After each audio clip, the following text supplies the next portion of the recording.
പ്രിയ സ്നേഹിതരെ, ക്രിസ്തുവും പത്രോസും തമ്മിലുള്ള സമാനമായ രണ്ട് കൂടിക്കാഴ്ചകളുണ്ട്.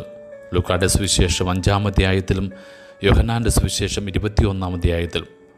ആദ്യത്തെ കൂടിക്കാഴ്ച പത്രോസ് ശിഷ്യത്വത്തിലേക്ക് വരുന്നതിന് മുമ്പ്, രണ്ടാമത്തേത് ശിഷ്യത്വം മറന്ന് തള്ളിപ്പറഞ്ഞതിന് ശേഷവും. ആദ്യത്തേത് ക്രിസ്തു പരസ്യജീവിതം ആരംഭിച്ചതിൻ്റെ ആദ്യ നാളുകളിലാണ്. രണ്ടാമത്തേത് അവൻ മരിച്ചുദ്ധാനം ചെയ്തതിൻ്റെ അടുത്ത ദിവസങ്ങളിലും. രണ്ട് സന്ദർഭങ്ങളിലും പത്രോസും കൂട്ടരും രാവും മുഴുവനും വലയിറക്കുന്നു, എന്നാൽ മത്സ്യമൊന്നും കിട്ടുന്നില്ല. നിഷ്പ്രയോജനമായ അധ്വാനത്തിന് രാത്രി കഴിഞ്ഞപ്പോൾ പ്രഭാതത്തെ ക്രിസ്തു അവരുടെ ജീവിതത്തിലേക്ക് പ്രവേശിക്കുകയാണ്. ലൂക്കായുടെ സുവിശേഷത്തിൽ അവിടുന്ന് ആവശ്യപ്പെടുന്നത് ആഴത്തിലേക്ക് വലയിറക്കാനാണ്. യോഹന്നാൻ്റെ സുവിശേഷത്തിലാകട്ടെ വലത്തുവശത്തേക്ക് വലയിറക്കാൻ. എവിടെ നിന്നോ കടന്നു വന്ന ഒരാളുടെ ഉപദേശം പത്രോസ് അനുസരിക്കണമെന്നില്ലായിരുന്നു.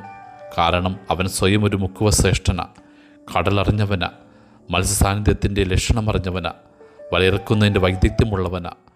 വീണ്ടും വലയിറക്കുന്നത് വിഡ്ഢിത്തമാണെന്ന് സ്വന്തം അനുഭവപരിചയം കൊണ്ടവന് ബോധ്യമുള്ളതാണ്. എന്നിട്ടും അവൻ അനുസരിക്കാൻ തയ്യാറാകുന്നു. തൻ്റെ പ്രായോഗികതയ്ക്ക് നിരക്കാത്തതായിരുന്നുവെങ്കിലും ക്രിസ്തു പറഞ്ഞതവൻ പൂർണ്ണമായി അനുസരിക്കുന്നു. ആദ്യമനുസരിച്ചപ്പോൾ അവർക്ക് 2 വള്ളവും മുങ്ങുവോളം മത്സ്യം കിട്ടുകയാണ്. വീണ്ടും അനുസരിച്ചപ്പോൾ 153 മത്സ്യങ്ങൾ. നമുക്ക് ഗ്രഹിക്കാനാകുന്നില്ലെങ്കിലും ക്രിസ്തുവിനെ അനുസരിക്കുവാൻ തയ്യാറാണോ എന്നതാണ് ഏറ്റവും ഗൗരവമുള്ള ചോദ്യം. Will you obey Jesus even when it makes no sense? ഇത് ചോദ്യം തന്നെയാണ് ദൈവം അനുനിമിഷം നമ്മോട് ചോദിക്കാൻ ആഗ്രഹിക്കുന്നത്. കൂടുതൽ മെച്ചപ്പെട്ട മാർഗങ്ങൾ നിനക്ക് പരിചയമുണ്ടാകുമെങ്കിലും ക്രിസ്തുവിനെ അനുധാവനം ചെയ്യാൻ തയ്യാറാണോ? മുന്നോട്ടുള്ള വഴികൾക്ക് വ്യക്തതയില്ലെങ്കിലും അവൻ അനുഗമിക്കാൻ തയ്യാറാണോ? മറ്റൊരു വ്യത്യസ്തമായ കാര്യം ചെയ്യുവാൻ ഉൾപ്പെടേണ്ടിയുണ്ടെങ്കിലും അതിനേക്കാൾ ഉപരിയായി ക്രിസ്തുവിൻ്റെ ഹിതം പാലിക്കാൻ തയ്യാറാണോ?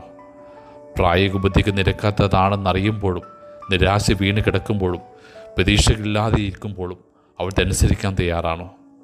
തന്നെ പരിപൂർണമായി അനുസരിക്കാൻ തയ്യാറാകുന്ന ഒരാൾക്ക് നിശ്ചയമായും ക്രിസ്തു അത്ഭുതങ്ങൾ കൊണ്ട് അനുഗ്രഹിക്കും. അത്ഭുതത്തിന് നിറവ് നിന്നുകൊണ്ട് അവൻ ക്രിസ്തുവിൻ്റെ മഹത്വം തിരിച്ചറിയും. എല്ലാം വിട്ടുപേക്ഷിച്ചവൻ ക്രിസ്തുവിന് കീഴടങ്ങുകയും ചെയ്യും, പത്രോസിനെ പോലെ. ആമേൻ.